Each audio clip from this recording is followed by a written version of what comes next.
Here in the Fraser Valley, we're watching something quietly big unfold. And if you're thinking you'll wait for the perfect moment, you might already be too late. According to the Fraser Valley Real Estate Board, home sales are still well below the historic average. Inventory remains elevated and benchmark prices continue to drift down.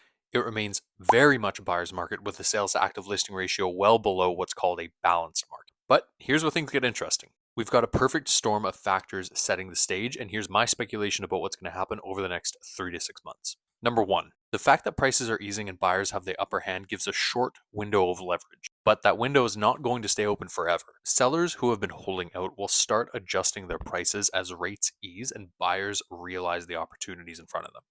Number two, with the BOC recently cutting rates, borrowing gets a little bit easier for almost everybody. This tends to trigger renewed interest or demand edging upward, which means overall inventory begins to absorb or sell and advantages for buyers continue to diminish. In the Fraser Valley specifically, the growth, infrastructure, and immigration story is still running strong. So when buyers see a dip, they start acting.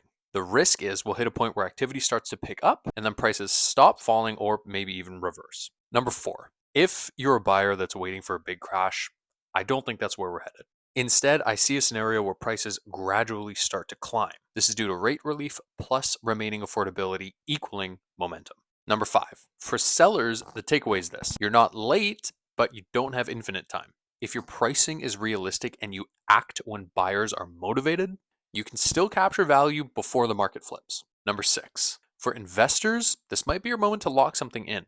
Because if you wait longer, you might face fewer discounts, rising competition, and upward pressure on rates as inflation and policy dynamics shift. Number seven, my bottom line prediction is that over the next 3 to 6 months, I expect we'll move from a buyer's market with deep discounts to more of a transitional market. In this transitional market, discounts shrink, activity picks up, and prices flatten, or maybe even start to tick up gradually. The advantage goes to those acting now, not to those waiting for another big drop. In conclusion, if you're watching, waiting, or weighing your next move here in the Fraser Valley, make it a strategic one. The conditions are right now, but the stage shifts quicker than you might expect. If you want to talk about why buying now while leverage is still on your side is actually a really good idea, you can book a call with me using the link below.